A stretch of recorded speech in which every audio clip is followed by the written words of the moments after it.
იმენა თავს გათხოვინებს, გაღიმებული რო ჩამოდგა, ასიამოვნებო. ჩაში რო გამოხდა შიშველი. გაერთო. აი განახეთ რა არის ემოცია. მე პირადად ამ მოტოციკლს რაც არის ძალიან გულწრფელი.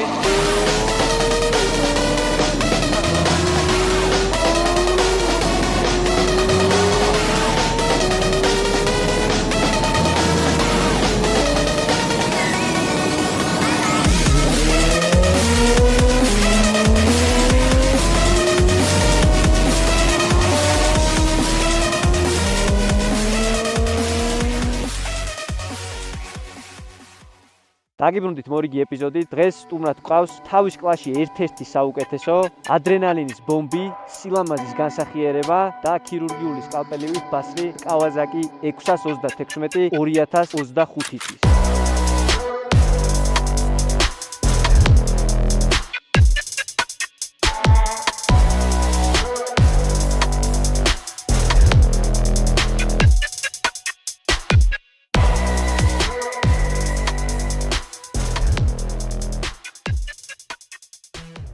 დღეს ჩვენ არ გვექნება ბევრი საუბარი, არ ვისაუბრებთ მოტოციკლების სპეციფიკებზე, ძალიან სიღრმისეულად, ესე რომ ვთქვათ, უფრო იქნება დაფუძნებული მთელი ვიდეო ჩემს ემოციებზე, ჩემს პირველ შთაბეჭდილებებზე და რა თქმა უნდა ამ ყველაფერს გაგიზიარებთ და გეტყვით რა მომწონს ამ მოტოციკლეთში, რა არ მომწონს, ვისთვის არის ეს მოტოციკლეტი, როგორი ხასიათის ადამიანს გამოადგება და ასე შემდეგ. რაც შეეხება მონაცემებს, მოტოციკლეტი არის 2025 წლიანი, არის ბოლო გენერაცია. მე მინდა აღვნიშნო, რომ Kawasaki's 636 დიდად არ მხიბლავდა არასდროს. აი ეს კონკრეტული ბოლო გენერაცია ჩემთვის არის ძალიან მიმზიდველი. მას აქვს ძალიან აგრესიული და ლამაზი ნაკვთები. ქარხნულად ამ მოტოციკლეტს აქვს 122 ცხენის ძალა, წონა შეადგენს 198 კილოგრამს, რაც ალბათ დამეთანხმებით, რომ ძალიან სუბუქია. გვაქვს TFT ეკრანი, გვაქვს quick shifter-ი, გვაქვს traction control-ი, გვაქვს ABS-ი. რეალურად დაკომპლექტებული არის ყველა იმ საჭირო ელექტრონიკით, რაც ამ მოტოციკლეთს უნდა კონდეს. ასევე გვაქვს რამოდენიმე მართვის რეჟიმი.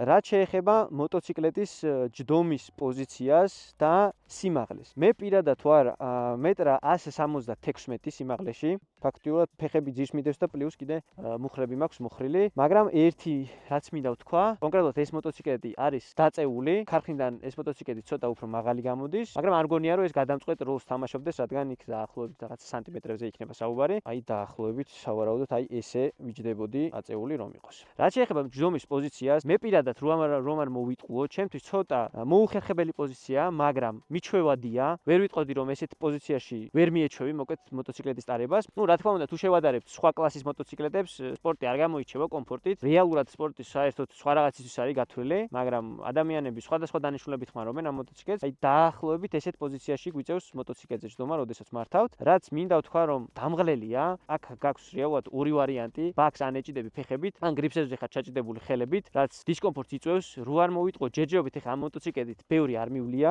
ეხლა თქვენთან ერთად გავივლი და გაგიზიარებთ იმ ემოციებს, დაახლოებით ალბათ 1 საათი, 2 საათი მაინც ვიკატავებთ და მექნება იმის საშუალება, რომ გაგიზიაროთ, რამდენად დამღლელია და რამდენად შესაძლებელია ამ მოტოციკლეტით ქალაქში გადაადგილება, თუ არა. არის მოსაზრება, რომ სპორტბაიკი ქალაქისთვის ძალიან არაკომფორტული არის და არის მხოლოდ ტრეკისთვის. გავტესტავთ ამ ყველაფერს და ალალად და ობიექტურად გეტყვით, შეიძლება თუ არა ამ მოტოციკლეტით ქალაქში კომფორტულად გადაადგილება და ასევე შორგზაზე წასვლა. ჩვენს მოტოციკლეტს უყენია M4-ის გამშვები, რომლის ჟღერადობაც არის რაღაცა ფანტასტიკური, მაგრამ მინდა დავაკონკრეტო, რომ საკმაოდ ხმაურიანი არის. მით უმეტეს სპორტბაიკები ძალიან მაღალ აბაროტებზე მუშაობს და დაბალ აბაროტებზეც კი, ანუ დაახლოებით 4000 აბაროტიდან უკვე საკმაოდ ხმამაღალია, მოკლედ რაღაც მომენტში უკვე შემაწუხებლობაშიც გადადის, ესე რომ ვთქვათ. ახლა კი უკვე დროა რომ დავხოკოთ ჩვენი მოტოციკლეტი, გადავაждდეთ, გავიდეთ ქალაქში და ვნახოთ რა შეუძლია ჩვენს 636-ს და რამდენად გაამართლებს ჩემი მედებს. ყველას რატოღაც გონია რომ რახან ჰარლი მყავს, იმას ნიშნავს რომ სხვა მოტოციკლეტები არ მიყვარს, რაც გამომდინარეობს იქიდან რომ ძალიან ხშირად ადრე ყოველ შემთხვევაში ვაკეთებდი ხოლმე rilsებს სპორტბაიკის რაიდერებზე ხუმრობდი ხოლმე და რატოღაც ჩამოყალიბდა ისეთი შეხედულება რომ თითქოს მე სპორტბაიკები არ მიყვარს. ამასთან დაკავშირებით ერთი რაც შემიძლია ვთქვა, საშუალება თუ გაქვს ადამიანს, რა თქმა უნდა, აი ყველაფერი მეყოლებოდა აბსოლუტურად. მაგრამ კონკრეტულად ერთი მოტოციკლეტი რომ საარჩევა რო შემეძლოს, ანუ სპორტს ნაღდათ არ ავირჩევდი. იმ ემოციებს ვერ მაძლევს რეალურად რა ემოციების აღებაც მინდა მე კონკრეტულად.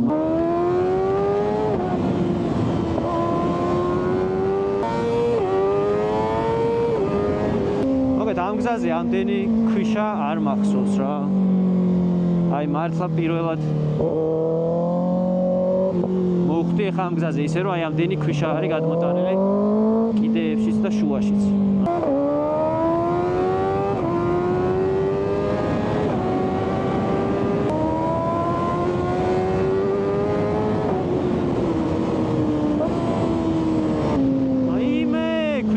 არის რაღაცა სასწაული, ბიჭო, სასწაული. ზოგადად მოტოციკლებს რო quick-shifter-ი არ აქვს ხოლმე, აი არ შემილია რა, მოტოციკლებს quick-shifter-ი უნდა ქონდეს. მაგათ პირველ რიგში მინდა ვთქვა, რომ უფრო ხისტი მეგონა რო იქნებოდა, რეალურად არ არის ეგეთი ხისტი.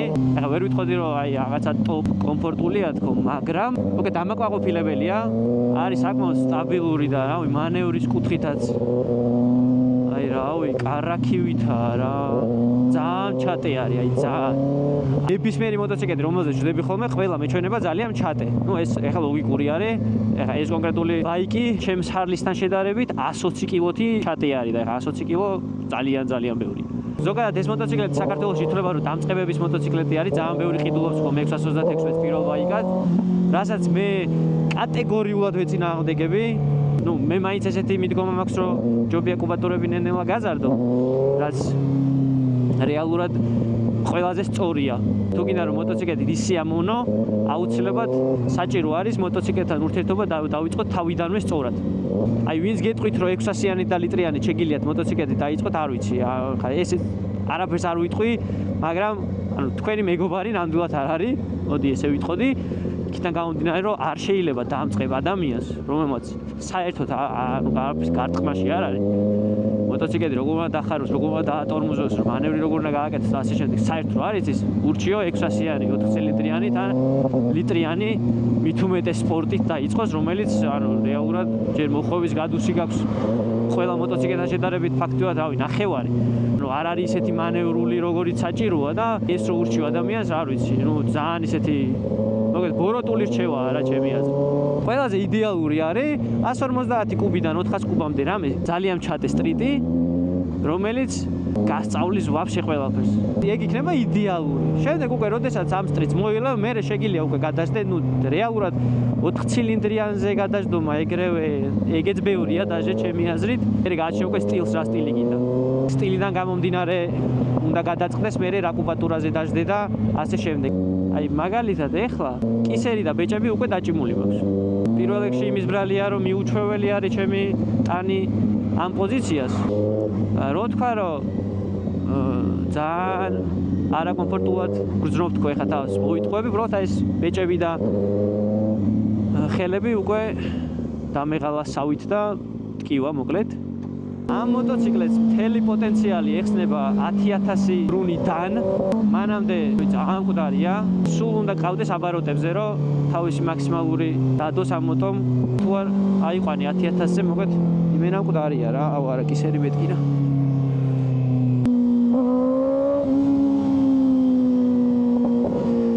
ვატყობ რომ ვერ დავეთანხმები ალბათ იმ მოსაზრებას რომ სპორტ ბაიკით ქალაქში ვერ გადაადილდები, რასაც ეხლა დავამტკიცებთ. უკვე ვგრძნობ რომ დიდად, ნუ ყოველ შემთხვევაში ჩემთვის ეხლა არანაირი სირთულე არ იქნება ამ მოტოციკლით ქალაქში მოძრაობა, მაგრამ აქ არის ერთი მაგრამ. ჩვენ საუბრობთ შესაძლებელია თუ არა, თუ ეს ყველაფერი კომფორტულია თუ არა. თუ იმაზე საუბრობთ რომ ეს კონკრეტული შესაძლებელია, კი, რა თქმა უნდა შესაძლებელია. და არა მარტო ეს, ყველაფერი შესაძლებელია ზოგადად. ნებისმიერი მოტოციკლი შეიძლება ნებისმიერი რაღაცის კეთება, მაგრამ აი რამდენად კომფორტული იქნება და რამდენ ხანს შეძლებ ადამიანი დამღეს ძალიან ისეთ მჭიდრო საცობებში ამ მოტოციკლებით სიარულს, ეს უკვე მეორე საკითხია.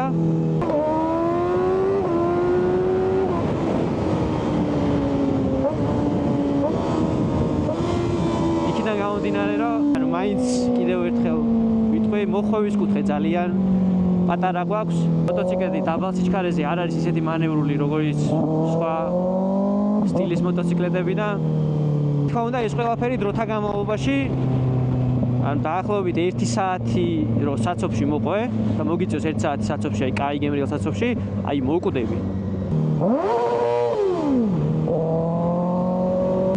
ურა, ხმარ, ბიჭო, და ეს პოპკორნები ახლა უეჭველი ვიცი რომ თქვენს გესმით. მოდი რა პირდაპირ თქვათ და ცალსახად რომ ეს მოტოციკლეტი არც ერთ ვარიანტში არ არის დამწყები ბაიკერისთვის. ვინც საერთოდაფერი არ იცის და არც იმისთვის, ვისაც რავი, მაგალითად ზოგი იძახს ხოლმე, რომ მოპედი მყავდა, ანუ მოპედი რო ყავდა, ეგ არაფერს არ ნიშნავს. აი ეს არის რა, ნახე, აი გას რო აძლევ. არა, აქ რა ის აი როგორ თქვა, ხოდი არა აქ რა, აი მივეცი გაზი და კი მე-4-ში ვარ ეხლა, მაგრამ აი ჩემი ხარით მე-4-ში კი არა მე-6-ში რო ოდნავ ეგრევე გაზი მისცე, 60-70 რომ მიგრავდა, მე მაგას განახეთ ვიდეოში, იმიტომ რომ ჩემი მოტოციკლის გახილვასაც გადავიღებ აუცილებლად. აი იმენა თავს გარტყევინებს უკანა სიდენიაზე და არა აქ რა, აი უნდა ატრიალო რა, კარგად უნდა დაატრიალო რომ ამოიღო და ანუ სპორტი არა ვერ მოთხოვე ხა იმას. ალბათ შევშევდით რომ ჩვენს მოტოციკელს არ აქვს სარკეები, რაც ჩემთვის ძალიან მიუჩვეველი არის, აი ეს მართლა ძალიან მიუჩვეველია, იმიტომ რომ სარკის გარეშე სიარული ძალიან არაკომფორტული არის ბიჭო, ძალიან. ვერ აკონტროლებ ვერაფერს, ხშირად ვიძახი ხოლმე, რომ უფრო მეც ვიყურები უკან, ვიდრე წინ. ანუ სარკეებში მიყვარს ძალიან ყურება და უკან კონტროლი რა ხდება ჩემს უკან. ამ ბიჭმა რო იცოდეს რომ გარაჟში ჰარლი მიყენია და ეს მოტოციკლი ჩემი არ არის, სავარაუდოდ მუშტს არ მომირთყავდა. ой, რა თქმა უნდა ხუმრობით.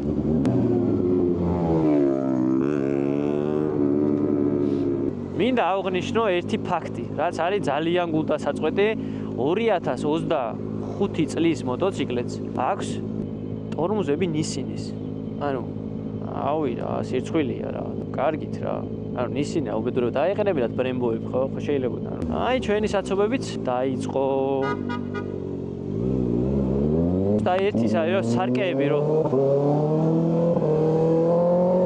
სარკეების არ ქონა.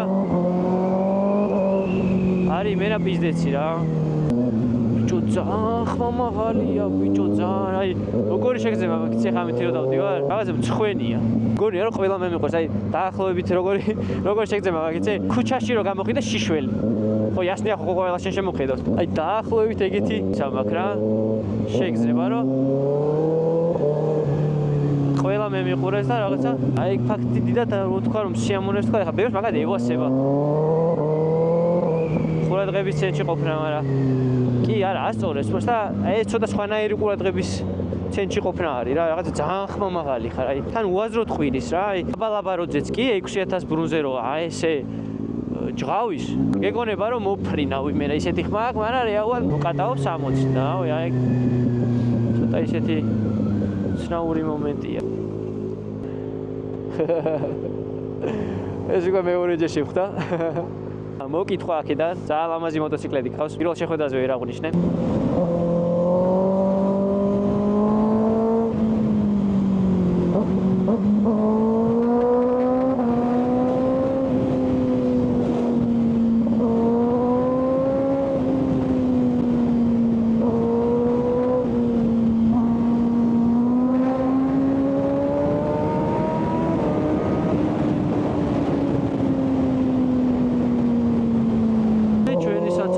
დაიწყო.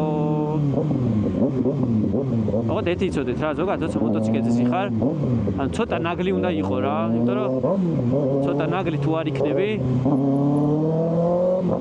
გამორიცხული არის, რომ თუნდაც საცობებში და თუნდაც ამ ქალაქში ესე გემრიელად გადაადგილდე რა. აი რასაც ვიძახდი, აი ესეთ ადგილებში სპორტის გაზრომა არ არის იმდენად მარტივი, რამდენადაც სხვა სტილის მოტოებით, მაგრამ როგორც ხედავთ, დიდი ისეთ არაფერ პრობლემას არ წარმოადგენს.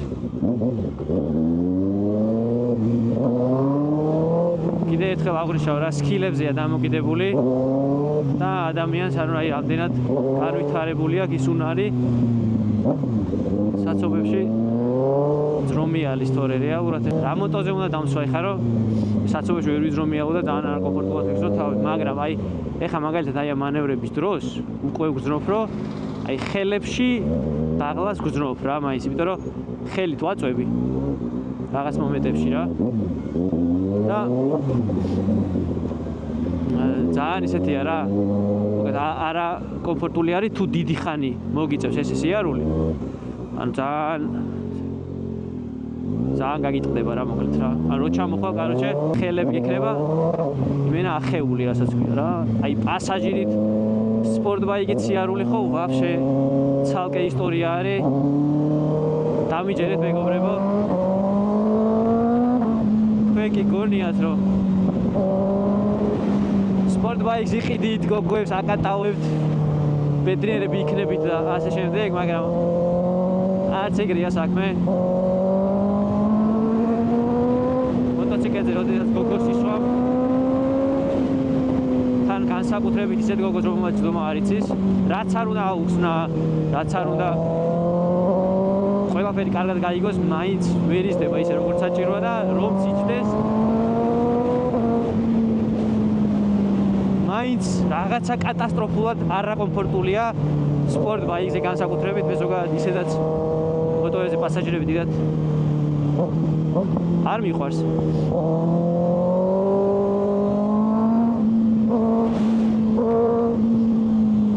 მაგრამ აი რავი რა, უკრიდან რო გაწვება ღმერთს შეეხვეწებით რომ რაც შეიძლება მალე დამთავრდეს თქვენი კატაობა. აი ეს გოგო ჩამოაგდოთ მოტოციკლიდან, იმდენად არაკომფორტულია. კატასტროფულად ხმაურიანია, ბიჭო. არ ვიცი ვაფშე ეს ვიდეო გამოვა თუ არა, იმიტომ რომ ანუ ისეთი ხმაურიანი, ანუ პროსტა ფიზიკურად ანუ არც კი მაქვს წარმოდგენა ჩემი ხმა ისმის თუ არა. აი რა ხე მივდივარ 6000 აბაროდით და პროსტა რამხელაზე ყვირის. რა აი 8000 და დარწმუნებული ვარ ვიღაცას გონია რომ ეხა მოუფრინო. რეალურად მართლა არ შემიძლია მოტოციკლზე თქვა რომ ცუდია, თავის კლასში ერთ-ერთი საუკეთესოა და მე ეს გენერაცია ძალიან მომწონს ვიზუალურად უკვე აღვნიშნე. მანევრი ძალიან კაია, ძალიან ესეთია, ბილი და გებრიელი ჩატარებელია კარაქივითა. აი კაი გებრიელ ჩუსტრო ამოიწვე ფერზე რა ეგეთია.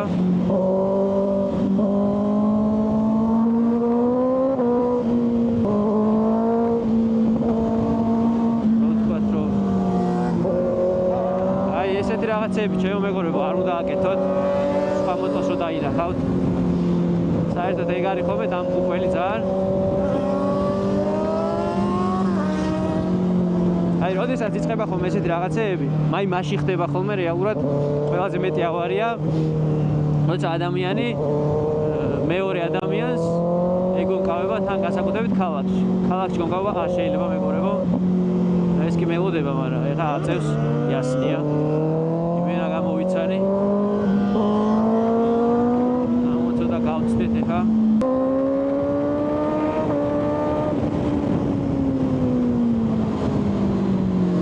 ჩემი რჩევა მეგობრებო, რომ ზოგადად ქალაქში არ იგონკავოთ და ეცადოთ რომ აი ესეთ სიტუაციებს თავი არ იდოთ. იმიტომ რომ ორი განსხვავებული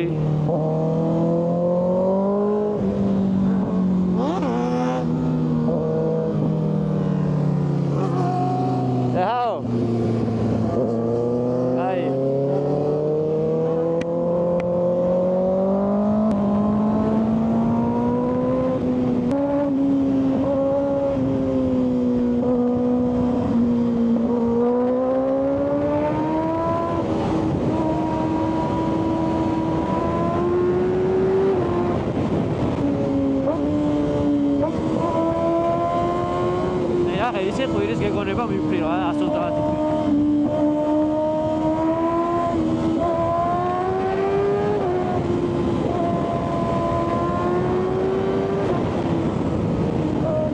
აი რა სიარული გაუთ ძალიან მაგრა დადის.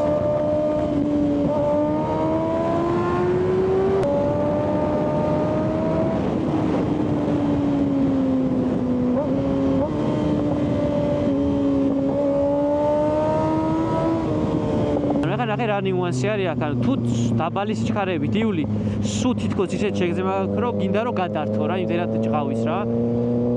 მაღალი სიჩქარეებით მიდიხარ და ეგრევე არა აქ ის ხოდი რა, ნუ იდეაში არც დაბლებში არა აქ, მაგრამ ამ მაღლებში განსაკუთრებით მყარია რა.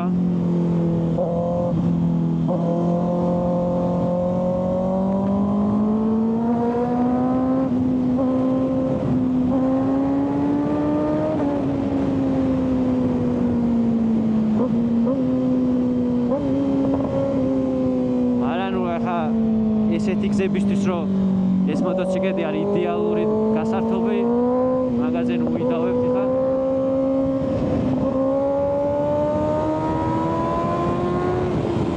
აი მოსახვევში რომ შეგელა ეს გებრიალში შეხვიდე და ანუ ნელა გას მოუმატო აი მოკლედ სხვა სიამოვნებაა რა ეს არის სიამოვნება რომელიც რა თქმა უნდა ისეც უნდა ცადო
რავი ხა ამაზე ჭიდრო საცობი, აუ მეტი სადღავი პოვო არ ვიცი, მაგრამ 100 ტანი საცობია მოკლედ. ასაკეთებ.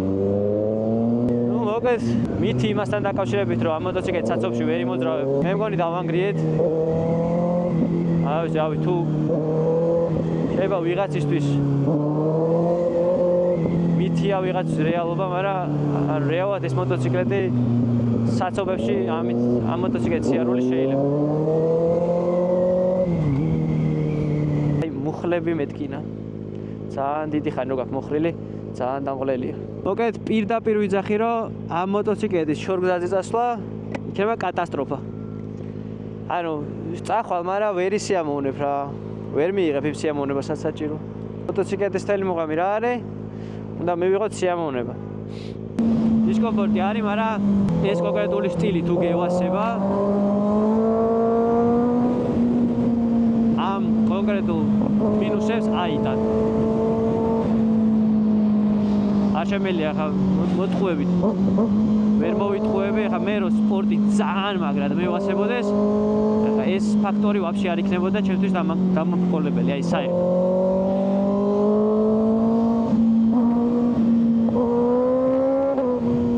აი საოცრად მანევრული არის, საოცრად ჩატე არის. აი ერთადერთი აი აროჩე ტორმუზები არა რა. ამ ტორმუზებს ვაფშე არ ვენდობი ხა რა. ანუ აი წინა ტორმუზსაც რო ვაჭერ იმდენად რაღაცნაირი შეგზება მაქვს რა აი. უნდობლობი შეგზება. და სხვადასხვა აი ამ ორი თითით მისალმება ამ სპორტ ბაიკზე ყველაზე ადვილი არის მე მგონი. ყველაზე მარტივად გაკეთებადია. აგაზე ისეაც ხელები ქვემოთ გაქნა უცებ ჩახარე და კარგად დაფიქსდით სანამ ამ მოტოციკლს იყიდით რისთვის ყიდულობთ და რა კიდათ რაც შეეხება ხასიათს აუ ეს მოტოციკლი ვისთვის არის ანუ ვისაც ალბათ აუ კიდე იქ მივდივარ რა ანუ ტრეკზე უნდა იარო რა ტრეკი უნდა გევასებოდეს და ტრეკი თუ გევასება მაგ შემთხვევაში ძალიან მაგრად გაგისწორებს რა და ვინც ტრეკზე არ ყოფილ ხართ გირჩევთ რომ მიხვიდეთ ვისაც სპორტ ბაიკები ყავთ და აუცილებლად გამოცადეთ ეს ემოციები. ტრეკზე სიარული არის ცალკე ხელოვნებაა მოკლედ რა. რაც შეეხება ჩვენს ზოგად დასკვნას, მე მაინც დავრჩები ჩემაზე და ვიტყვი რომ ეს მოტოციკლეტი არის ტრეკისთვის და არა ქალაქისთვის და მე პირადად ამ მოტოციკლეტს არ ვიყიდი როგორც მეინ მოტოციკლეტად, რომელსაც უნდა ვიარო ყოველ დღე, იმიტომ რომ უბრალოდ მოგბეზდება. და ჩემი რჩევა მაინც იქნება რომ ჯერ ცადეთ სხვა სტილები, დამწყებებს თან მექნება ესეთი რჩევა რომ თუ დაბალგუბატორიანი სტრიტით დაიწყებთ, ეს იქნება ყველაზე იდეალური, რაც შეიძლება გააკეთოთ მოტო სამყაროში შემობიჯების დროს მოკლედ რა. ზოგადად თუ ყავთ საინტერესო მოტოციკლეტები, რომელსაც თვლით რომ აქვს თავისი ხასიათი, ემოცია და ასე შემდეგ და გინდათ რომ ჩემს ვიდეოებში მოხდეს, ძალიან დამავალებთ თუ სხვადასხვა კარგ მოტოციკლეტებს შევთავაზებთ და მანდობთ იმისთვის რომ წავიყვანო და ესე გავტესტოთ, გადავიღოთ და ობიექტური აზრი დავაფიქსიროთ. კარგია, რაში არის კარგი, რაში არის ცუდი და ასე შემდეგ, რომ კიდევ უფრო მეტი ქართული ინფორმაცია გაჩნდეს ბაზარზე და სანამ ადამიანი მოტოციკლეტს იყიდეს, შევიდეს და გადაათვალიეროს და თვითონ გადაწყვიტოს მე კონკრეტულად რა სტილი იყიდოს და ასე შემდეგ. ერთადერთი უკვე რაც აღვნიშნე, რომ ამ მოტოციკლეტს მანევრი ძალიან მაგარი აქვს, ძალიან ჩატეა. ნუ საცობებში შეიძლება გადაადგილება, მაგრამ აი რის ფასად, არ ვიცი, აი ჩემი ბეჭები უფრო კარგად იტყვიან რის ფასად და ნუ რა თქმა უნდა გამოცდილება და სკილით საჭირო არის რა. მე რო ხა გამოცდილი და ბაგაჟი რო არ მქონდეს მოკლედ, მეც ვერ ვიძრომიალედი ისე მაგალითად როგორც საჭიროა. აქედან გამომდინარე, ნუ დამწყებებისთვის და საშუალო დონის რაიდერებისთვისაც ძალიან რთულია ხა ამითი ქალაქში გადაადგილება მოკლედ რა და ძალიან მალე მოგბეზდებათ რა. და რაც შეეხება ემოციას, აი ემოციები აქვს 10000 ბრუნის ზემოთ და ქალაქში 10000 ბრუნის ზემოთ რო იკატაო, ეს არის რავი, ფაქტურად შეუძლებელია რა. იმიტომ რომ აჩქარდები სანამ აქ შენ 10000 ბრუნზე ახვალ და ზემოთ უკვე დატორმოზება გიწევს ფაქტურად და გამოუსადეგარია მოკლედ რა. ამ მოტოს აქვს თავისი დანიშნულება და უნდა იყოს თავის ადგილას, რომელიც რაც არის ტრეკი. დანარჩენი ხა ნუ კი მესმის რომ ლამაზია, მესმის რომ ჩქარია, მაგრამ აი ემოცია არ აქვს მოკლედ რა, რაღაცნაირი მკვდარი მოტოა მოკლედ რა. თუ ტრეკზე არ დადიხარ მოკლედ ამ მოტოციკლეტით სიამოვნებას ესე ვერ მიიღებ რა. როგორც მაგალითად, ავი ნებისმიერი 1000-იანი სტრიტით. უბრალოდ დაელოდეთ შემდეგ ვიდეოებს, სადაც სტრიტებიც მეყოლება ჩემ მოტოსაც განვიხილავ და აი განახებთ რა არის ემოცია, როდესაც მოტოციკლეტთან ჩამოდიხარ და იღიმი. მაგრამ გაღიმებული რომ ჩამოდიხარ, ასიამოვნებ. აი ხა ამ მოტოციკლეტზე 2 საათი ვიკატავე და უკვე მინდოდა რომ გამეჩერებინა, იმიტომ რომ დავიღალე რა, აი რაღაცა არა, ვერ გაერთობი მოკლედ რა. გასართობი არის მარტო რა ღამე კახეთზე აწესზე გადი და ჩააჭირეს, შო აი მაგითი თუ გაერთობით. მაგრამ რეალურად იმისთვის ისაც არის შექმნილი არის იდეალური. იმედი მაქვს რომ ვიდეო მოგეწონათ, კიდე ბევრი საინტერესო მოტოციკლეტის განხილვა გექნება. მაქსიმალურად ვესწრები რომ ობიექტური ვიყო და ჩემი კონკრეტული ემოციები და ჩემი გაგიზიაროთ რა მომწონს, რა არ მომწონს და ასე შემდეგ. ვიდეოს თუ დაალაიქებთ და კომენტარებს დამიწერთ რა მოგეწონათ, რა არ მოგეწონათ, რაში მეთანხმებით, რაში არ მეთანხმებით, ძალიან გამიხარდება. ამა მომავალ შეხვედრამდე და შემდეგ ვიდეომდე.